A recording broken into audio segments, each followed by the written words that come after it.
look who that cat dragged in. Guards, while you're there, could you just scratch my nose? These manacles make that quite difficult. No? Okay.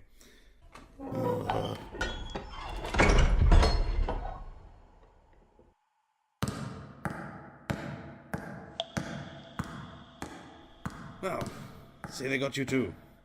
What you in for? Still not talking. Well, we've got a bit of time. Where will we leave off again? Ah, yes. Let's continue with the noobs of LARP. It was so bad, dude. They were unbelievable. Anyway, so we headed back, and then we were just kind of hanging out, weren't we? And kind of we were looking for stuff to do. And again, I feel like we were having another low ebb, right? Yeah, I think we were. And I think it was just the weather. And I thought food would cheer me up. Yeah. And it was still like I was still cold and wet. Yeah. And all my shit was cold and wet. And I was just like, oh, man. So then we head to the fire. Yeah.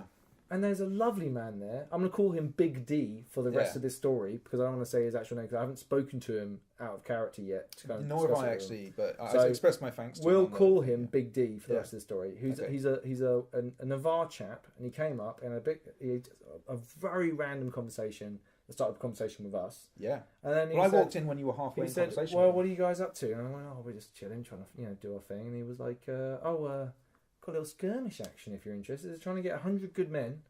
I think it was 150 actually. Or was it 100? No, it was 100. 100. And they're like, to go and do this thing. There's going to be this ceremony you have to protect. It's a piece of piss, you'll be in and out. and the thing is, we knew all along he was saying bullshit. We knew it was going to be tough. And it's just going to be a lot of fun, guys. I'm saying to him like, yeah, but my knee. Yeah, that was right. My knee has been blown out, and he's like, I'll protect you. Don't worry about a thing, right? Yeah. I'm like, he seems like an honest chap. And he's wearing really good kit, by the way. He looks phenomenal, legit by the way, and 100% looks absolutely fantastic. Literally, like, could be probably is on the wiki fucking for Navarre. He looks Navarre, fantastic. right? 100%.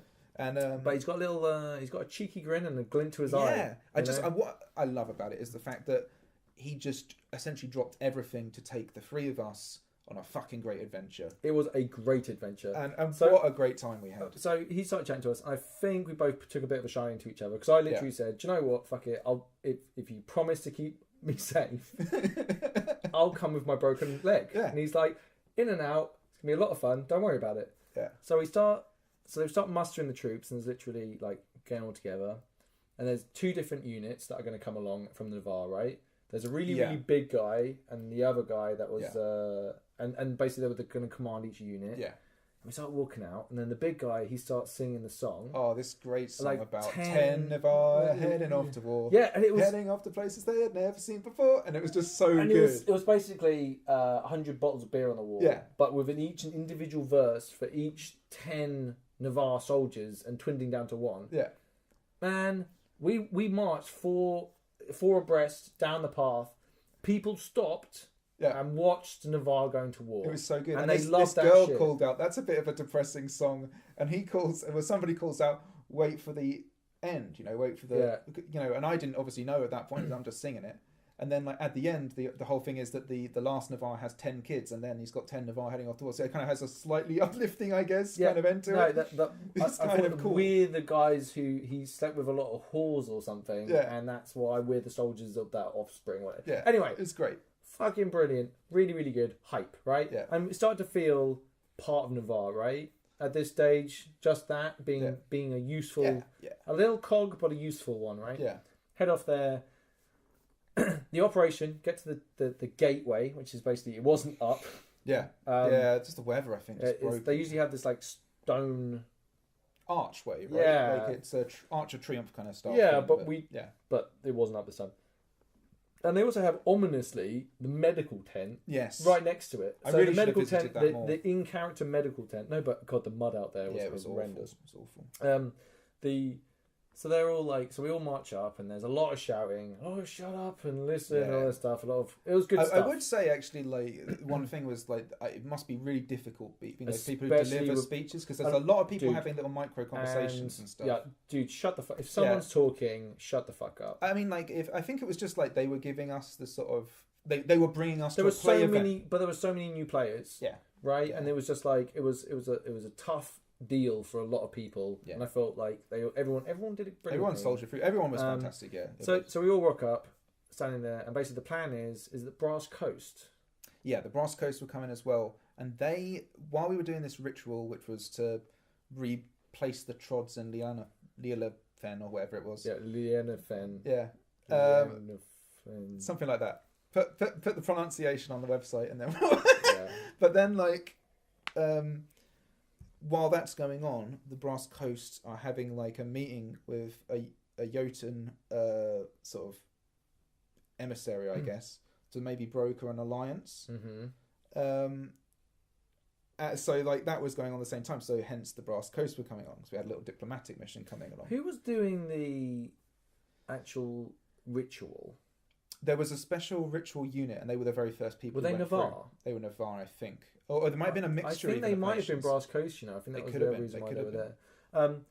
Yeah. So then the idea was that we're only allowed to get 100 through the gate. Yeah. So first people through are the people doing the ritual. Yeah. Then the medics. Yes. Which was theoretically. And then me and the rest of the grunt infantry, right? Yeah. And we all start going through, and I'm Big D. Yeah. Got a big smile on his face. Yeah. We're having a good time. We're laughing about how the officers aren't very polite, in a fun way. You know what I mean? Like, well, they never say please, do they? You know what I mean? Like, and just having a good time, right? And march through, and then the reality. You were like number 80 something, weren't you? You were 87. I think you're quite close to the end. And also, if I'd known, like, I would have, there were better people. No, much better great. people. It was so that good. That big guy, I don't think he got through the gate. Right. Okay. I think that's why there were supposed to be 2 units. One was a flanking unit, one was a central unit, and only the flanking unit and half of the main unit, including me, got through. Wow. So we head through, start marching up there. Now, I'll just tell you from my point of view what happened, right? Yeah. So we're marching up there. I'm having a bit of a chinwag. Look over to my left, and there's these zombie... like, marching along towards us, right? And I'm like, oh, sweet, fucking zombies. Like, this is great. Yeah. Alright, it's going to be my first battle. Zombies. Sweet. Right? It's going to be a good time, isn't it? Everyone's feeling pretty red up at this time. So the guys are peeing the Valorn, by the way. The Valorn guys. So good. You, the men, basically. There are many of you that I smacked. Some of you harder than maybe I should have done. I always said sorry. But you kept on coming back for more. It's so good. And bless your hearts.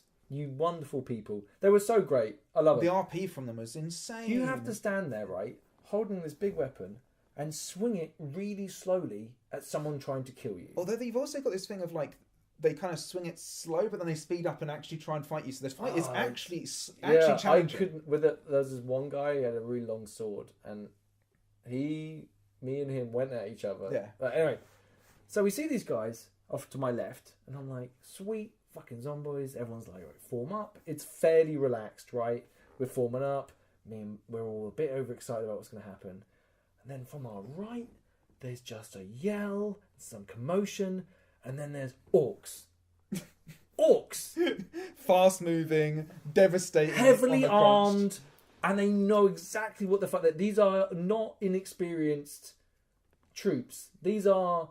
And they look really interested in killing everyone. Oh, it was so good. They wanted it, Ian. We got the lines again. Like, we held for a little fighting, and then there's no line around me. Oh, so good. Everyone kept running, and I was just like, oh no. And I'm bearing in mind, my knee is completely broken. So I'm thinking of it like I'm walking like a peg leg pirate wherever I go. Right, I'm just like trying to shift my broken ass around. Yeah. And then I got caught out. Got put down, and this girl from the Brass Coast just comes over, picks me up and says, pull yourself together, or whatever the line is. Get yourself together. Picks me up. I'm like, are you a physicist? She's like, no, I just have the skill. And I'm like, okay. And I'm like, she's bringing me away, and and then the orcs attack us, and I'm like trying to fight them off. But I completely stepped away from her, by the way. I just want to make that completely clear. Orcs attacked. I had 1 health point. Yeah, you were gone. I moved back slowly. Yeah. Luckily, there were other people that saved her, but that wasn't me that saved her. No. But from my perspective, this is because I'd been separated from you guys. Are you way out in front? So I get like... Oh, you must have got it bad. We got pulled in as like the physic unit, right? And I get and most of us are like... lightly armored. Like there's a so they hit the brass coast first, right? Yeah, and they went straight through. I never even saw what happened there. Like, I never even saw it. It was just must have just crunched them. I reckon they got wrecked.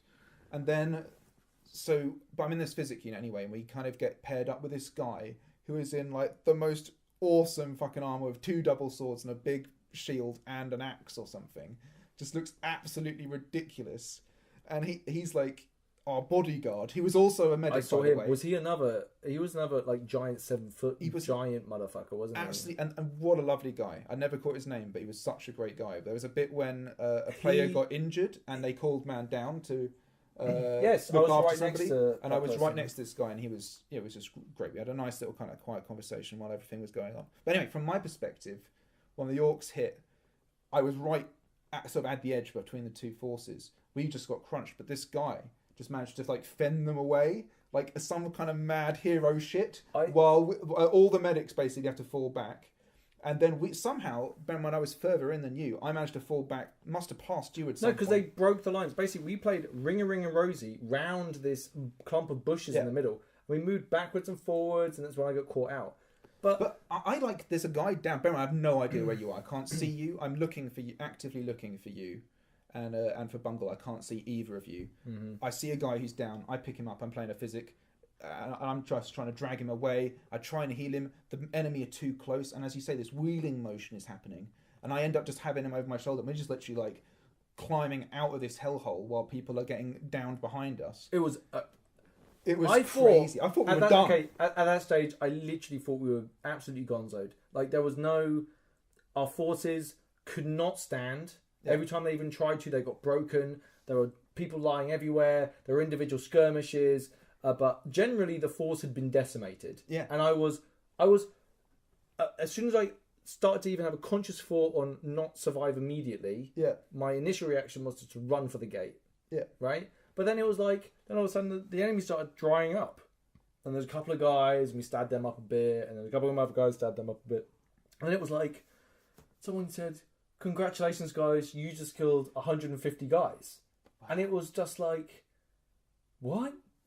We're alive? Yeah. We killed all of them, and it's like, fucking sweet. But you had this great experience, I think it was you, or was it Bungle, who had that experience of you were fighting something, but you were fighting 2 orcs. Yes, okay, yeah. So I'm by myself, and bear in mind, my mobility is not good, right? So there's no running away, there's no darting in and darting back, there's just standing my fucking ground and trying to wave and be scary as possible. Yeah. 2 guys come over, and there was one guy in double swords, and he looked meaner than hell, and he looked like it was dinner time when he saw me, basically.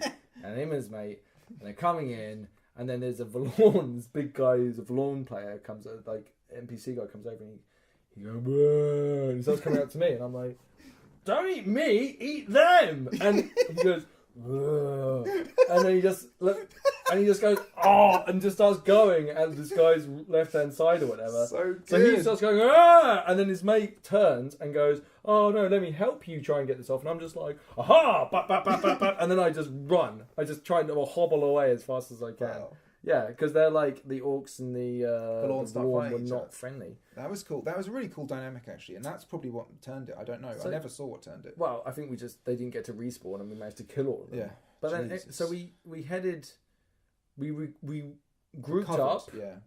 And then we felt brilliant, right? Yeah, it was great. We'd done it. We survived, and everyone was very happy with what we'd done. And I'd basically been like, "Is it always like that?" Do you know what I mean? Like, just shell shocked, you know. So we started heading up the hill. Oh yeah, and they gave us a spiel at the start about how if you go in the woods, when you get hit down, you run out of hit points. You take a hit, you lie down on the ground, and you have a certain amount of time. Yeah. I have like a skill, which means that I have 4 minutes 40 to survive, right? Wow. Yeah, I can none of those skills last for 2 minutes 30. Yeah, or is it 3 minutes 40? Something. Whatever. It's more than me. It's a really long time. Yeah. If I'm dead for that long, someone doesn't save me. That's my bad, right? Yeah. Yeah. So they're like, "Oh, when you go into the forest, there will be this poison stuff." Yeah. The miasma. The Valorn miasma. And if you breathe it in, you have to get it healed. You can't get it healed while you're in there because you've been getting infected by it. And take that first number off that. So you have 40 seconds. I had 30 seconds. 30 seconds. So if you get hit and go down, someone has to give you medical attention within 30 seconds or you die. Yeah. Permadead. You don't get to, oh, well, that was fun, I'm going to... Respawn. No, your character's dead, Dead right? so. And there we are marching into this and feeling... Big D had the best smile on his face. Oh, he loved it. He was... I would have been a lot more scared. I felt pretty confident. I felt confident. Despite... I even laughed. Remember when they said about the forest? Crossed a little muddy, like, gateway area, then into the forest we go. They had this kind of smoke machine kind of thing to add a bit of, like, the idea forest fight was exceptional. Yes. Like, okay, so we only fought the Valorn, which are the slow-moving zombie people. And also a beastie. But so some people headed off to my right. Think of it like we're on the left flank in the woods, right? And we're trying to head up, trying to defend our area, right? On the right flank, what I perceived to be the right flank, was where they were doing the ritual. Our job was to hold the line and make sure no one got in there and wrecked their day. So we're G'd up, feeling pretty confident. The fight was incredible. It was fantastic. We hit them really hard. We were working hard as a unit. At that first immediate section, we were just kicking their asses, moving them back. I get to do like my first execution, and I'm just like, cool. I go up to this guy and I'm like, he's on the ground, and I go, execute, and I kind of half-assed hit him, right? And he goes to me, he just looks up and goes, you're supposed to RP that, and I went, oh shit, go back to the gates of hell, you son of a bitch, execute, and he was like, that was really good, and I'm like, thanks, man, and it's carried on going, right? Like having a really good time, having a good chat off, executing people. It's a good time. Yeah, 100%. That's really cool. You get to... It's just that bit where you get to be...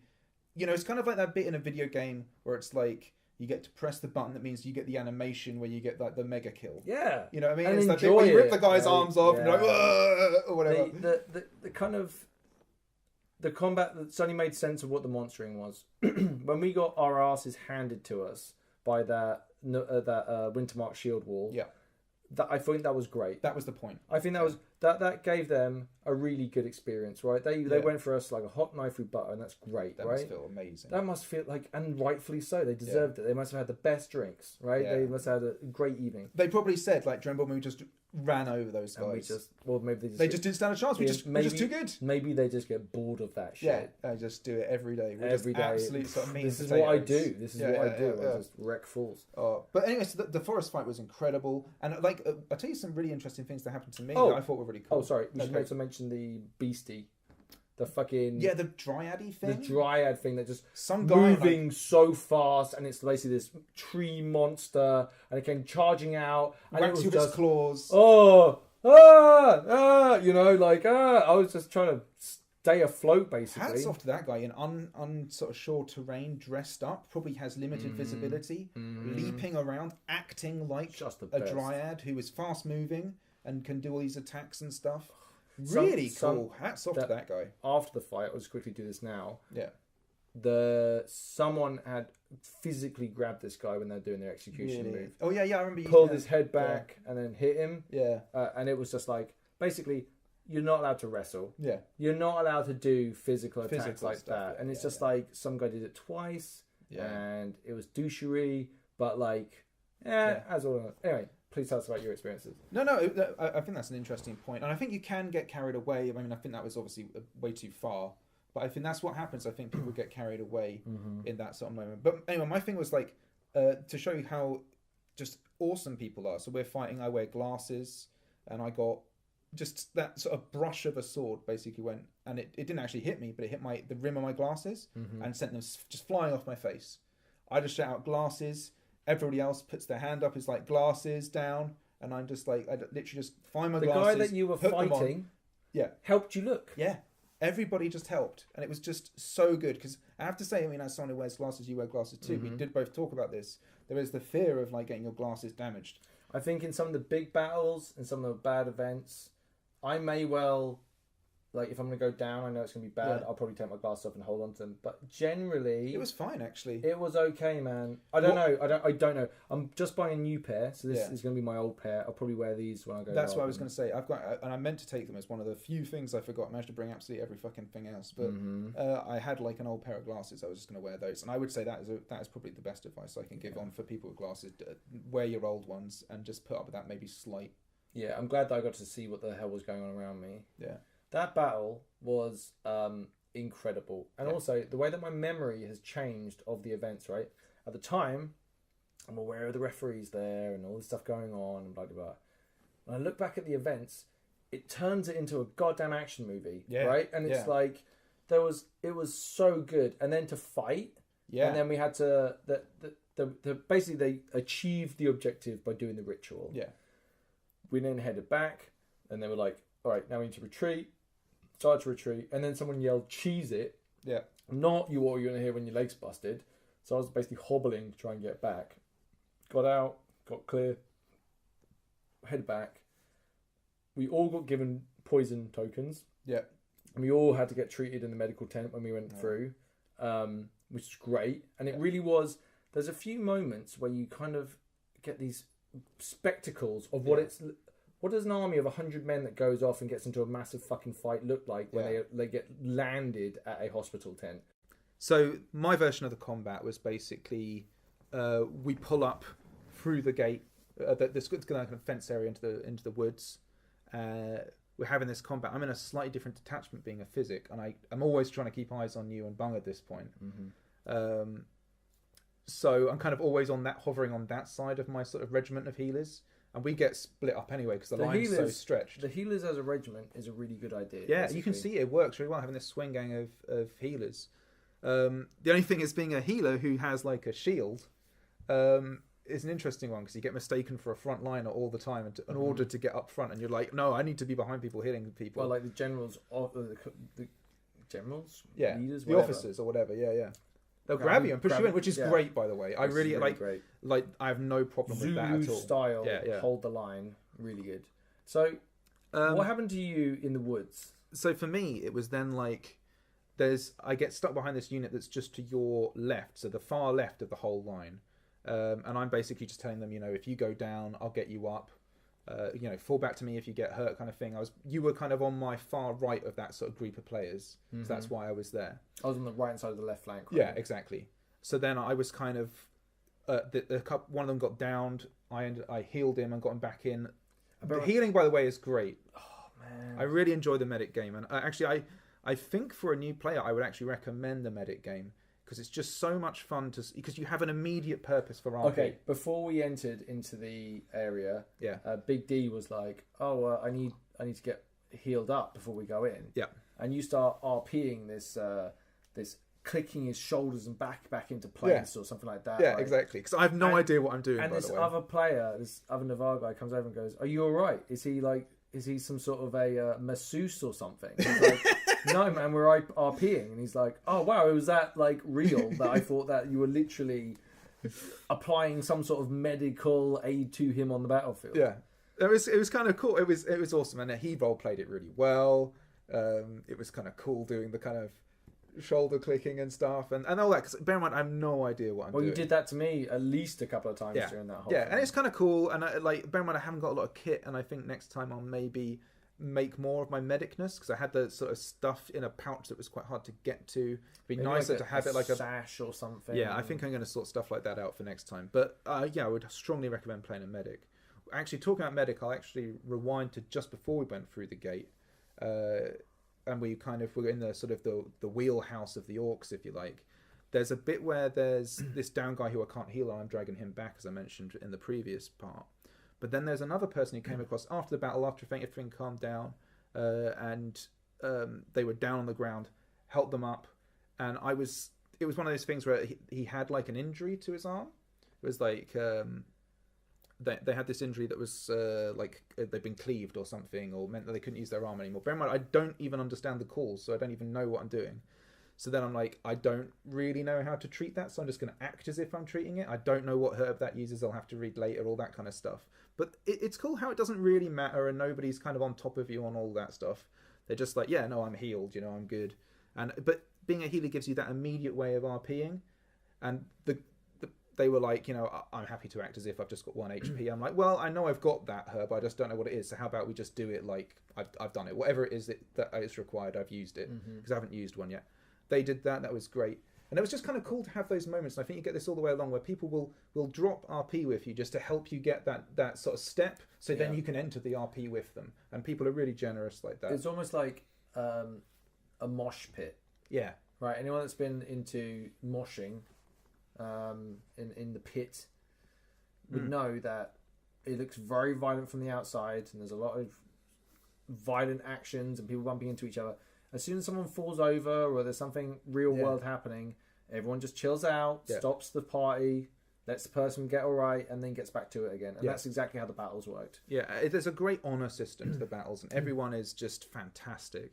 And it's like a competitive things going on, but everyone's playing by this kind of honourable set of rules that underlies everything. It's kind of really cool. Don't really be a dick, I think the number one rule is. But nobody is, you know what I mean? It's like, it's fantastic. Because there's so many people there are there to make it work and make it be brilliant, and they contribute so well to it that you never even have that fear of someone, if you get injured, someone's not going to call man down or something, or you don't even have to worry. Like if you get injured or if something goes wrong, or everyone will help you fix it. If it isn't fun anymore, just fucking stick your hand up, head to a referee, and get out of there. You know, exactly. It's great. It's really good. Right. So we go through into the woods, get stuck behind that line on the left flank.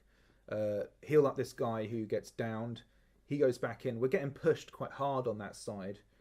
Just, you know, this one makes me think they're being reinforced slightly stronger on that side, and we don't quite have enough people on that side, so we'd get into a 2 for 1 in a couple of situations. It was a rough spot, right?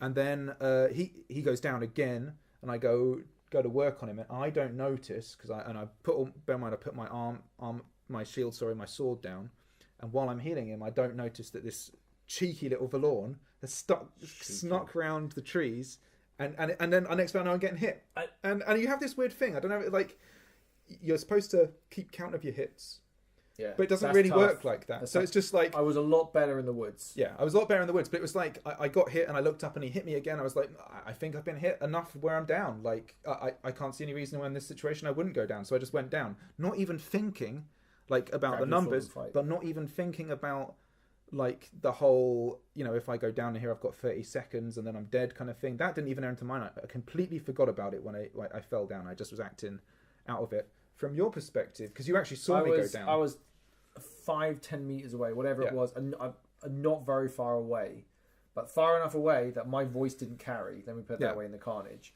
and it was like, so because I was trying to, we didn't fight together. No. But we were always trying to look around and see where each other were. So when I looked around, I saw the little cheeky fucker moving around the tree to come down onto you. I was just like, trying to get over there and like yelling, and there's carnage, and in my head it's full on action movie style. And this guy's fucking hitting you. You can see him, but I can't see him at all. I'm completely oblivious. And I'm yelling, and then finally someone realizes and they stab that guy up, and then they get him.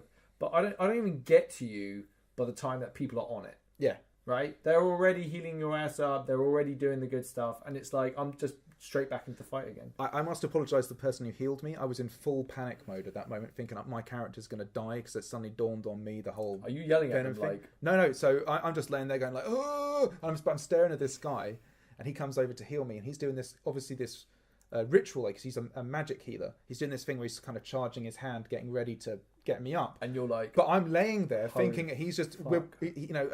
because I'm in panic, not because he's role-playing badly, just because I'm panicking. I'm seeing him wave his hand around thinking, stop waving your hand and he'd get me up because I'm about to die here. And he gets me up. And it's just like, so I apologise to that guy because I just really didn't RP that at all. But I was just so overwhelmed by the situation. That's good RP. Yeah, it is. Maybe it is. I knew a guy that was an ambulance driver in the Falklands War. Yeah. And he got very drunk one night and told me a story about how they drive around. And the guys in the back would always yell and scream at them, blue murder, right? Right. Because get me to the fucking hospital, bloody blah, do the fucking thing. They're very abusive. Yeah. And so you're fully in. Yeah, no, it's great. It was so that good. RP, right? So he gets me up, and then I like turn over to my patient. He was obviously still down, the one I was working on, and he just sort of looks as we're working on him, And he just says, "Oh no, it's been past the amount of time I have. I'm dead. I'm dead, boys. I'm dead." And like the person who just got me up, it was funny to see them kind of break character. Like, "Are you sure? Yeah, and, it's that act for legit." You were kind of like, yeah. And the guy was like, "Oh no, yeah, I passed my counter. I'm dead." And he's like, "Oh," and then we just role played it from there. It was really interesting to see that little cut. A guy got Ian, the guy that was from the marches, was he? Yeah. He was getting married that day. Yeah. Came to join us. There were only 2 marches at the entire thing. And we were all like, "Don't worry about a thing, son. We'll get you out." He didn't make it, Ian. He didn't make it. He Well, did not make it right that's before, a whole. We'll get to right that before at the we even hospital. pulled out. Right before we even pulled out. Yeah. He got downed and we were like trying to pull out and we disobeyed orders. There was a whole bunch of us on the left flank that were like, "No, we're getting those guys up." Yeah. Pushed forward very dangerously. Wow. Okay. I didn't And know managed that. to get people up and out. So I was like, "He's alive." But then you have 30 seconds to 40 seconds. He was definitely down longer than that. Yeah. Wow. Because it was so intense. So and when this guy dies, like that's someone's character, you know. But I got in touch with them. A lot of story. Yeah. I mean, you don't know. That person could have been going for ages. I think they were relatively new, actually. I got in touch with them in the Facebook group, and it was kind of like I was just like kind of almost joking, like, "I'm really sorry to whoever that was who I wasn't able to This save." is the guy that got killed by the. And thing, then right? one of their friends is like, "Oh, that's me," and then like. No, they said it was great, yeah, right? and they really enjoyed it. So that was, I really appreciate that. That was kind of because I felt kind of bad because I was like, "Is there something I could have done?" I literally had that kind of feeling. No, but I don't. There was nothing I could do. Let me just tell you right now. No, there was nothing you could have done. That is just how sometimes these things happen, right? But that was great. So after I got healed, it was kind of a really weird situation. I think that kind of because we were still mid combat back then, but we were just about to win, I think. But it was just good to get up, and then you guys, because you and Bungle were there at that point, and just be like, "Yeah, I'm alive." And I think that moment, that little brush of death, because I think that was the closest any of us came to death. Yes, 100%. And it was like, I think that little moment of death helped actually bring out that little bit of RP that is the bond that our characters have. You know what I mean? Straight after the battle, Big D came up to us, and so we were all good. standing there together, and he went, "Hey, you're all together," and it was like, "Yeah, we all made it through," and it was like, it was amazing. Like, we did some fighting together, but like generally we were fighting in relatively close proximity, but not actually with each other, right? And to be honest with you, you kind of image in your head. You see like that kind of maybe you can in probably a Spitball, but you see that in the kind of movies where the people fight in tight formation and you're kind of always with your buddy. It doesn't actually play out that way. There's a lot going on. Yeah, and someone's going to get shifted slightly out of position. Yeah, and people will move you, and you'll see a problem that needs solving. Yeah. That was all I saw when I was on that battlefield was, okay, this is my change of attitude towards combat, right? Before I wanted to get people down and not die. Yeah. Right? Now it's more like, I still don't want to die, but it's more about managing my hit points. Yeah. When I get down to 1 or 2, pull back from the line, find a physic. Yeah. That's what you should be doing, right? Yeah. And then in the combat stuff, I may not be very good at killing people. I'll go in, do some fighting, I'll keep them occupied, and then people that are significantly better at fighting than me will kill that motherfucker. It goes to show, though, actually, that again, that whole movie thing of like one person taking on a whole bunch, it's like it just doesn't pan out that way. You get outnumbered. There are heroes. There are. Yeah, I mean, that's very true. They you do are see people real who are great. people. Yeah. Okay, after the battle, we're at the fire. Yeah. Everything's gone well. Yeah. And this girl, I can't remember. I didn't ever catch her name, or if I did, I don't remember it. They're the ones that we met in the new player tent. Yes, yeah, I know the ones. Okay, Yeah. She came up and she went, "How's the battle?" And I went, "Yeah, it was great. We're really, really good. Happy." Yeah. No idea what happened though. Yeah. You know? And she went, "That's because you're a grunt." And I was like, "I am a grunt." Yeah. Do you know what I mean? In fact, there was a bit of pride to just being I know nothing. Yeah. Hired fug almost. Do you know what I mean? Great. I knew so nothing good. about what was going on. Yeah. Talk about the medical tent. Yeah. So we're also when we kind of exited the battle, we all got given these cards, and that meant that we all had these kind of injuries. That meant that we kind of needed immediate triage after getting back through the gate, which is kind of again this archway they walk through. And when you walk through it, it's as if you've transitioned from one area. You've transitioned from the fighty area. Fucking Stargate, right? Yeah. You get beamed to a different area, you know? And once you cross that line, you can't go back. So when we get through, we're all acting like we're obviously coughing. We've got this kind of sort of full feeling in our stomachs and stuff, and we're coughing up blood and things. We just get handed cards, basically. Yeah, which tell you how to act all this out, by the way, so you don't have to worry about any of that. And it's real simple stuff, like, everybody can act kind of coughing and feeling unwell. So you get kind of pulled to these kind of triage mats they've laid down, and thankfully they basically laid down some tarp. And that was very welcome because obviously the ground was so moist. Well, it had like little signs next to them, like overload bay 1 or whatever, 2, 3 or whatever. And that was really cool. So we got laid down there. We get given this kind of tea, which is called blade root tea, and you breathe it in. You breathe it in, or you can drink it, but they encourage us to breathe it rather than drink it. And you can like act like you're obviously drinking it as well if you want.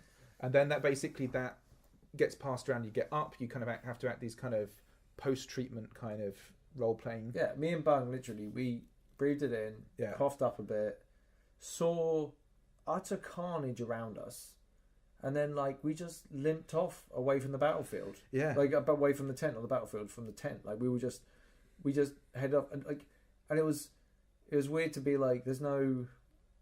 Yeah, the worst thing you can do is stay.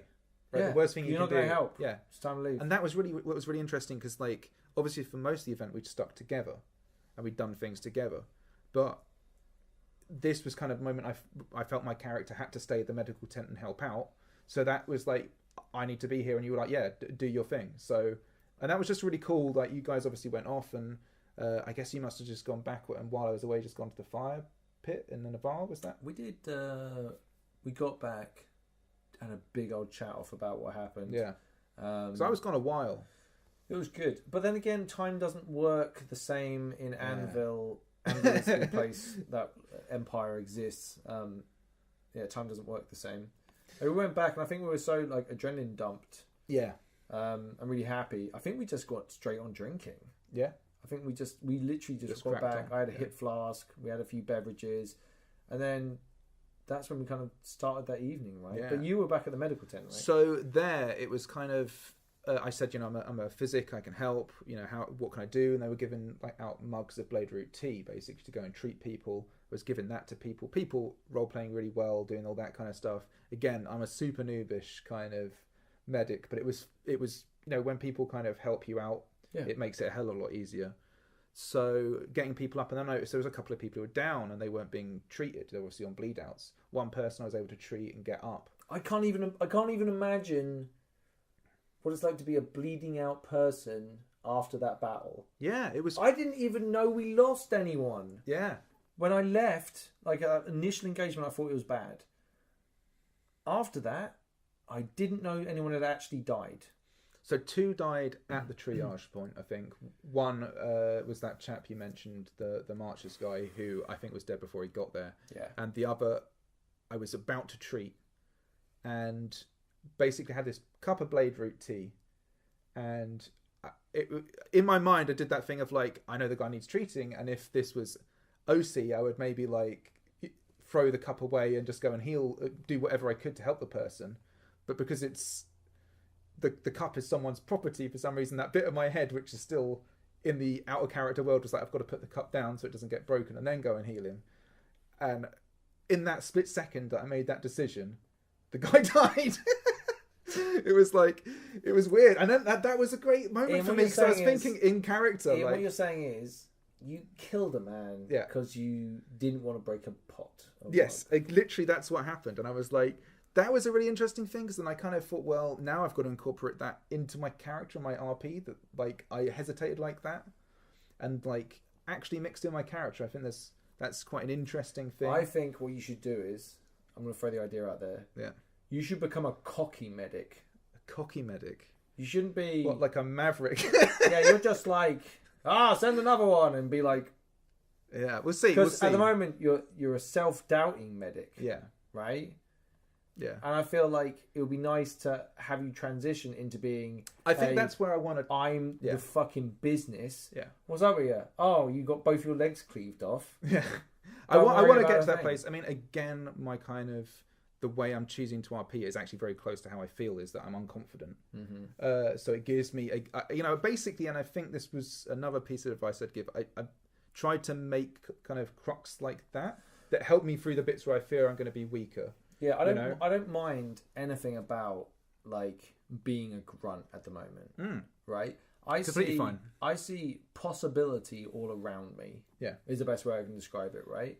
Like if I want to join the Pathfinders or whatever and rededicate to what they do, which I really like, by the way. Right. Or go down the general game, or probably not like the. When you said the Pathfinder, do you think like the religious stuff? No, the kind of skirmishes. Oh right, yeah. Okay, yeah. That looks. Yeah. I could skirmish for a whole weekend and have a really good time. I could skirmish for a whole I could weekend. literally RP, just going to the fights. Yeah. And getting shit faced in the evenings and having a really bloody good time. Yeah. No, I'm actually really down with that next time. And I think actually this was one of the sadder points, I think, for both of us. I think we were really down for that, and I think Bungle was too. But I think the weather was just so bad. So bad. That, like, I think that was maybe my one downer on the whole thing was there's so much more I wanted to do that I couldn't do because of the weather. And you only get 3 days, and there's only so much you can take. You got injured. You know, we're not in the prime of our lives necessarily, or the peak of our physical selves. Speak for yourself. Well, I'm certainly not, ladies and gentlemen. So, no, it's just like, I don't know. You wake up, you're sore, you don't sleep that well, need earplugs. Oh my god, when we got, it's not talking about getting home, but by the way, central heating. Yeah, you're the best. So that evening we got back, fairly high spirits despite my knee being fucked. Yeah. And we just good old time drinking, didn't we? Song and story time was incredible. Song and story time, ladies and gentlemen, which is a Navarre tradition. So good. We've also, as a group, everybody clubbed together to get this big metal ball, which is like a fire pit thing. I'll chuck in a little bit for it. And that was really nice, by the way. Chucked in a bit of cash for this ball thing. It looks amazing. Phenomenal. Like, absolutely. It really kind of, I think it gave the Navarre that thing. You know what I mean? That thing which is like different from anywhere else, and it's cool. You've got to come and see it. You know what I mean? I fucking love Navarre.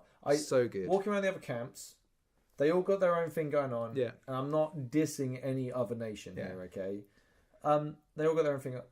The Navarre have something really fucking awesome. I think that the songs, the storytelling, the fire pit, it just makes such a cool way to bring everybody together. Fireball in the middle. Yeah. A ring of benches all around it. A special chair with Voice of a Nation written on it for an extremely talented young lady who sang. She was kind of like the leader of the band. Yeah, she was incredible, and again, so generous. Did like that stuff of like she'd sing a song and then say, "Does anybody have a story or a song they'd like to sing?" And it was open to anyone. Like, I could have stood up and told a story. Absolutely, you could stand up, tell a story, do your thing, sit down again, and get. That was fantastic, and it was actually really good to see people who obviously aren't naturally confident stand up, tell a story or sing a song. Yep. And for it just to be instantly accepted and like a positive experience all round. Like, so many people I saw, and it was just like they kind of got up and they have that like nervous sound in their voice, and then they get through it and they do that relief, which is kind of comes with being on the stage almost, and then they get that feeling of like everybody loved it. Mixed in, you have incredible performers. Oh yes, like some of them. Okay, the lady, the Voice of the Nation lady. Yeah, incredible. I just lost in some of the songs were like full of basically they have songs that are like in character, so they'll sing about the Navarre or an actual event or whatever. So when you're hearing these songs, you're like, this could potentially be the story of the guy sitting next to me, or people that he used to be, or people that have died, and like it's spellbinding and full of imagination. It's full on awesome, and then you get raunchy, dirty, hilarious songs.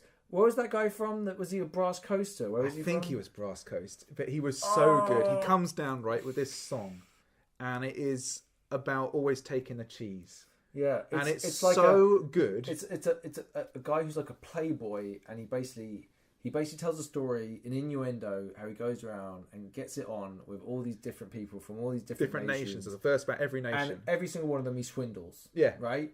And the whole song is just this story, but this guy was incredible. Like the charisma was just dripping off this man. He had the whole circle was as one laughing and having a good time. Amazing, and the acting was outstanding. Dude, he could legit have been like it was one of those moments of transformative where you're taken away to, if you are your character, sitting around a group of people in a fantasy world, watching a great bard tell an amazing story song. A bard, a concept I have always had a problem with in any sort of D&D or anything. And it makes so much sense when you see it. It makes way more sense in context. You're like, a guy that can sing and tell stories, that's a valuable fucking resource. We need to keep this guy alive. Yes. Because all you have is campfires and freezing ass cold. If a guy can sing you a song that'll make you forget it's cold... Well, that guy's a valuable guy, right? That guy's really... And that was incredible. There was also that other song by that lady who I think might have been from Eurozen. I'm sorry if I'm wrong again. And she sung the song about... I'm sorry if I'm wrong again. Sorry, yeah. But no, and it was the song about the person who came into a camp and... showed him his... Wow, that got pretty serious. That was a great song. It was just a really... awesome. Also, it made me think about tribe and human beings and how tribes are formed, because you literally say dress a certain way, talk a certain way about things, and then sing together and fight together. Yeah. And by the end of that weekend, ladies and gentlemen, we are Navarre. Yeah. 100% bona fide members. I think all three of us fell in love with it. Just it's every nation has their thing, I'm sure, but it just feels like a bit like how the orcs have their masks that helps them kind of have that immediate RP thing. We kind of have this. We're in the woods. Yeah, that's an immediate thing. That's a physical, visible, tangible thing. And they sing a lot. And good for that. You know, like it was one of those things where you heard about it, we're like, I'm not sure. Man, it was one of the things I was most not looking forward to. Yeah, it straight up was. And because you figure it's just going to be a bunch of awkward people who maybe aren't that great at singing around and just telling really awkward stories, cringy, and stuff. Awful.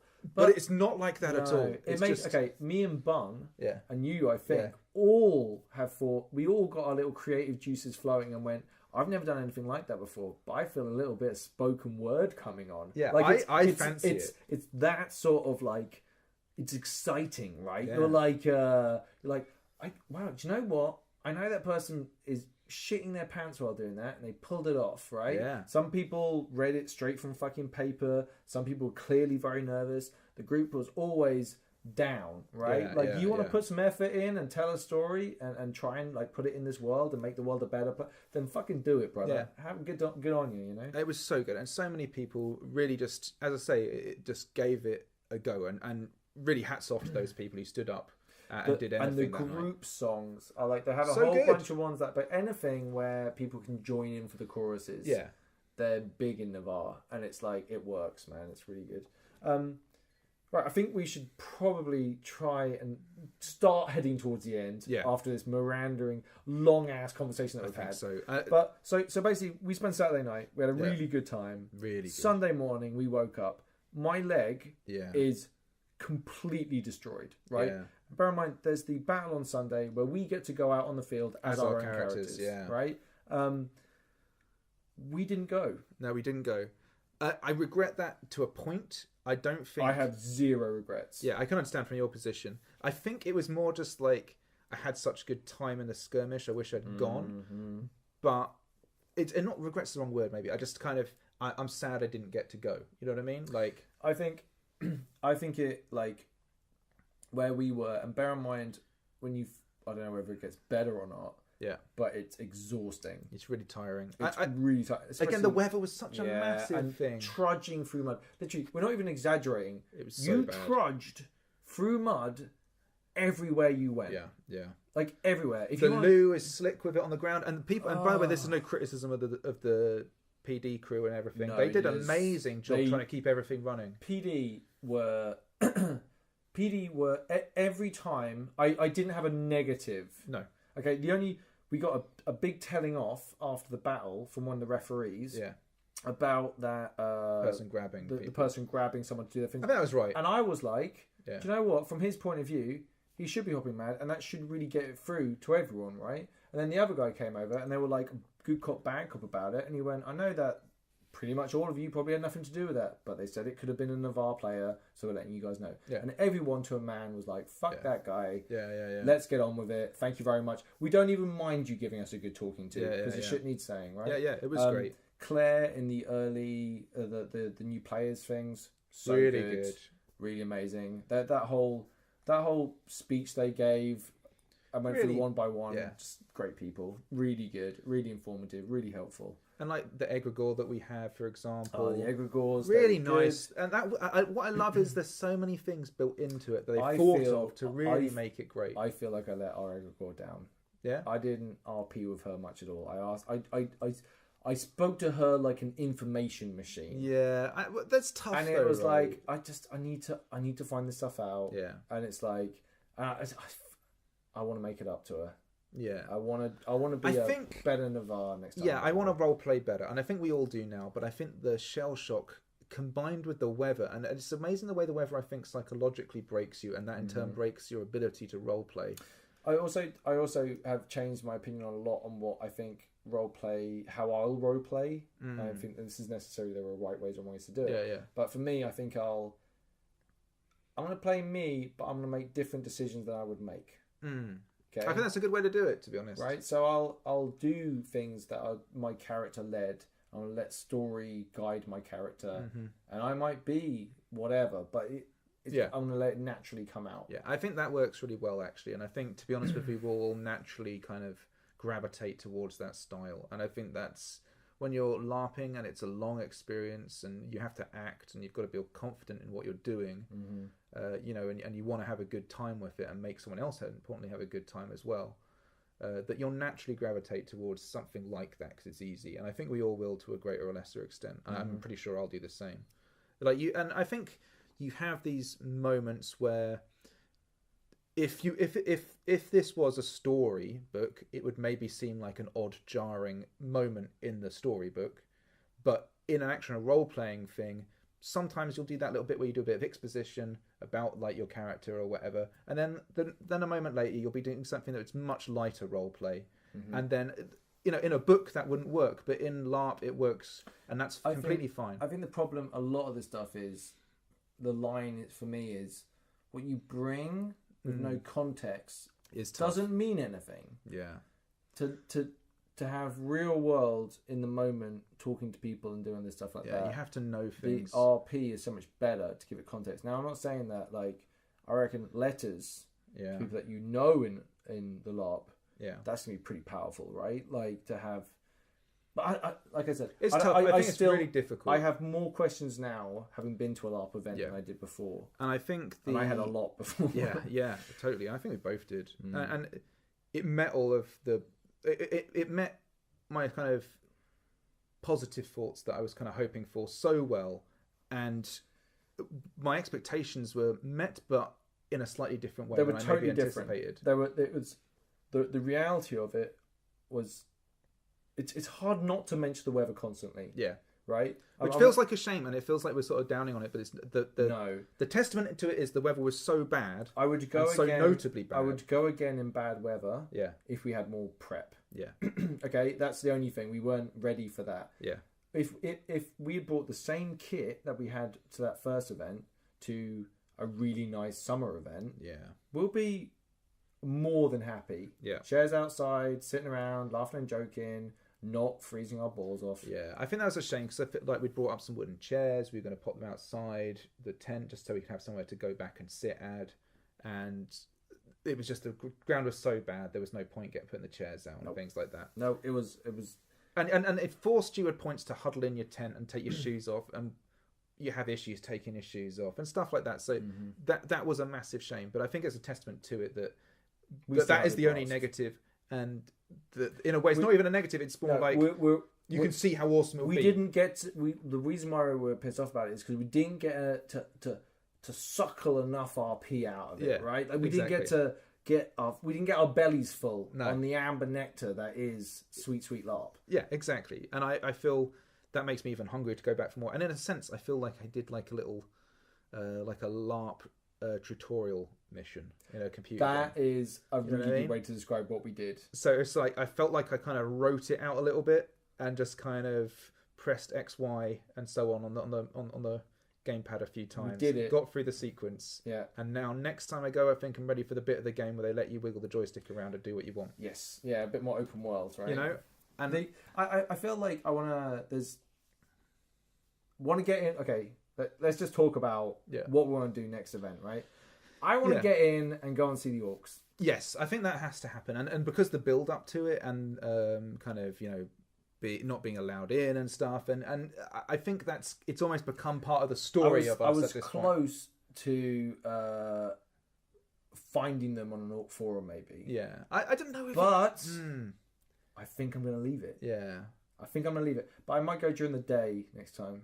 Let's see how things play out. Yeah, I think the problem was, again, weather was so bad, we just struggled to get up on time and get our shit together let's face and stuff like that. If someone came knocking on our tent, how ready I would We not wouldn't be be ready for visitors at any stage. If I'm in my tent, I'm not accepting visitors. Yeah, and that's tough. Dave needs his alone time. Yeah, right? I think and hats off to all the people who are like that. There's loads of open tents with open things going on that you can just go right up to. And we didn't even talk about thievery, murderers. Oh my god, and all that shit. There's so we go, and bear in mind we talked about this before we go that the things that are going to happen and probably aren't going to happen. I keep banging on about I don't want to get murdered. Yeah, and everyone keeps going to me.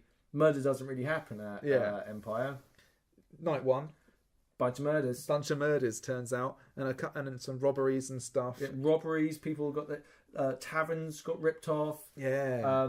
You guys tried to corner a guy in a tavern or something. So that's a really interesting one. So there's been this kind of bit of thievery's been going on, and it was a winter marker, I think, who did it. And this is the crazy thing.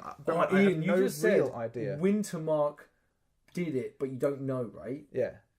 I don't know 100%. I know it's filthy, right? That's shenanigans. That actually really interesting story with the winter markers and the campfire, but I'll come to that after this. But so we know it's somebody from Wintermark, and they're trying to get this kind of mob together to go and basically get them because they've held someone up inside this tavern, and they're threatening to obviously do them in. Don't mind, this is all I see, and it's like. So we go down obviously as backup because he had some heavies with him or something. We were going to go down and obviously clear them off and take them to custody, and we head down there as a chat, and they've already snuck out and stuff, and they've already got away or whatever. So we kind of, what our purpose there was need this, but it was just really interesting that it was there's a weird kind of mob justice system. We're gonna go and lynch this guy. It was it was a cool thing to be part of, but it made you think man, there is also, actually thievery. Yeah, but also how word of mouth is a funny ass thing, right? We heard rumours. You walk past people and you hear people talking, and there's subject matter. And certain subject matters, your ears might perk up a little bit more. What are you talking about, Navarre? What are you talking about, this bow? What are you talking about, this group? Did you just mention a lot of money? There's this bit where we're sitting down. We literally go and sit down to have some food, and we have this hot roast. The roast dinner. The roast dinner, yeah, the roast dinner. We're sitting down to have that. These other lads come and sit down next to us, right? And proper a tavern scene from a fucking movie, they start talking, I see, about the fact that one of them's on this detective case to catch the killer. He thinks he's got a lead, all this kind of stuff. Mm-hmm. He's kind of talking. I'm kind of listening, and I'm thinking, that lead sounds... You're all listening. And... eating, but looking over and listening in. But I found myself, Dave, I kind of was listening to what the trail he had, the clue he had, and I was like, I don't know if I like that clue. And I was kind of thinking, and I was sort of RPing I didn't like that clue, it was I'm kind of eating it I start eating more kind of less respectfully, I guess. Not, it was kind of really weird, in a ever so slightly, I don't know, it's kind of weird. It was weird to have this kind of RP but not really RP moment. It's kind of weird. I like the different nations interacting, the stuff that comes from that. The different nations are very different. Very good idea to do that. If we were just one big blob of people, I think it would suffer. It makes so much more sense, right? If we bump into a whole bunch of Dornish lads, right? Yeah. They're from Dorne, we're from the Var. Yeah. We all know where we stand, right? It's if the shit hits the fan, I know who I'm standing next to, and I don't know who exactly I can 100% trust. Yeah. Probably the random heavily armed strangers that I'm talking to. Yeah, no, it's just... Yeah. Quickly, go through what happened at the fire. So at the fire, on the previous day, there was another skirmish going on that we didn't go to. and they were trying to muster some people for it, and something happened. Some winter markers had to pull out or whatever, and someone jokingly, I think actually OC, but it wasn't announced as OC, so it was in character. It was in character. Don't defend them. No, it's true. Well, I don't know. It was one of those kind of throwaway comments I think somebody made, which was like "flakers" shouted towards them, right? Flakers. And then hats off to the Winter Mark people, because regardless of if it was an out of character statement or an in character statement or whatever, the guy role played it so fucking well. He came back. It was like, did you guys call us a flaker? No, and this is before. He came back at Songs and Stories. No, that's what I mean. But actually, at first, he said, what did you guys say? Like, said back to us. I think, well, one of them did. And then they walk off, and then they come back later that night. Oh, so this is in the day. This is in the day. This is when it's said. This is when the person shouts out "flakers." And I almost wanted to stand up at the thing and say, "Well, I heard it. It was wrong," and all that kind of stuff. And that they, no, but all that kind of stuff. It wasn't my place. And also, but I liked how it went down really well. So anyway, they come along in the evening when it's songs and story time, right in the middle. Songs and story time with weapons drawn. Yeah, with weapons drawn. Fucking coming into the Navarre camp. Weapons drawn. I know, it was crazy, but hats off that the RP was great because he steps in. And imagine out of character how awkward that is. You're walking into like a big happy thing of people singing, and then you have to walk in and deliver this bit. And it's like, he did it really well. His mate then took up and was like talking about, we're these people, we're really awesome, all this kind of stuff. He's talking about his actual personal group of people. And then our wonderful bard was like, the voice of the nation. The voice of the nation. I'm really sorry, I can't remember your name. I can't remember the name of pretty much anybody, I've got to say. No, that's true. I'm just awful at names. But anyway, she's like, we appreciate your grievances, all in character still, right? But, this is our kind of place where we sing and tell stories. If you go and see one of our guides, they'll talk you through. But it was all I see. It was so good. What a great way. And also, I like the idea of, like, the menace behind that. Yeah. Right? Like, it's a direct, it's polite, this is not the place for that. Yeah. You need to go and speak to this person if that's something you want to discuss. But yeah. Here, we sing stories. And we tell stories, right? Sing songs and tell stories. And if you want us to fucking have an issue, do you know what I mean? Like, then we'll kill you.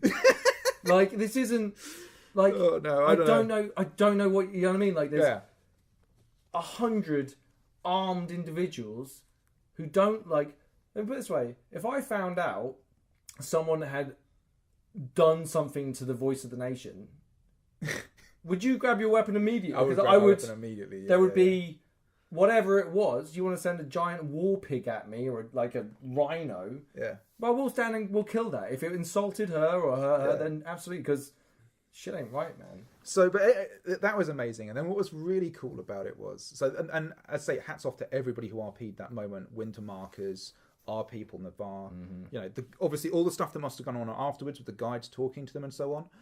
But the cool thing was, and what I really liked was, so they were leaving and they kind of were like, okay, we're going to go and talk to the guides. And then someone in the circle shouted out, tell us a story! Yeah! Tell us a story! Or something. And then, again, hats off to that guy who turned around. And bear in mind, a minute later, he'd been sort of talking shit to everybody. And then he kind of tells this story that kind of like... Well, he did tell a story? Yeah, he did tell a story. That's amazing. Yeah. He tells this story and it's kind of like about him and his group. And just like, some sort of like tale they have. I can't actually remember. That's phenomenal. And then, so he delivers that and then they go off. And I thought that was, what a great little touch. What a really good thing. Oh, that's delightful. Because it's like there's this respect, but there's this sort of little, that was a little niggle, right? We gave them a little niggle. We gave them a little niggle that somebody in our group shouted out and called them a flaker. And if you think of it from their side, they're sitting in camp and there's like, those guys called us flakers. We can't let that stand, right? Imagine if that was our people. But that's a nice way to bring us kind of back to where we started from. Yeah. When we were talking about how there are hundreds, if not thousands, of tiny little storylines and tiny little butterfly effects onto each other. Yeah. And, okay, there are big people who carry big weight. But there are lots of little people that make all that storyline happen. And it's... Yeah. I'm only just... Like, when... Like... only just having beginning to have a glimpse of that. Yeah, I'm having a peek at what it looks it's like that thing, like for example, the situation where me and Bung were going off in that lynch mob kind of thing is a great example of that, right? We're just these little ripples that are kind of going, the stones that are going down that little river behind the sort of the current, you know. And it's like, but through doing that, we're adding weight to the whole proceeding, you know. Yeah.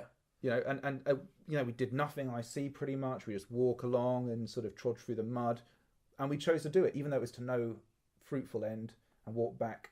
And it was cool. It was cool to see that little moment of insignificance, maybe, but it added weight to everything, right? When people saw us marching past the town centre, the Anvil Centre sort of area, and there's like, you know, 20 guys armed all off to sort out a situation, it looks serious. No, it's 40, I think. Yeah. Something like that. It was 40, legit anyway, There's a lot of aspects to it that I'm still digesting. Yeah, I think we will be for a while. I mean, you guys are going again. Unfortunately, I can't make the next. Well, hopefully we're going again. Touch wood. Yeah. Let's see if Bung's game. Dave might be interested. It's going to be a good time. It's really interesting when 4 of us go. I think we'll have to do something with a tent, but I guess we'll just have to come to that. Dave has a big ass ex-military tent, which is good. So, yeah. I mean, We'll wrap it up there. Yeah, I think so. And then we'll maybe see where we go. We might record some stuff before the next event. Maybe yeah, not. maybe. I think like just, you know, you explore it and see what you want to do with it. I think you're going to have a good time sort of coming up with future plans. Good. Right. Well, thank you for being on. No, it's my pleasure. And so, that brings this section of the story to a close. And also happens to be the time the guards change. So, I'm going to be off. But maybe we'll meet further down the line. Ta-ta!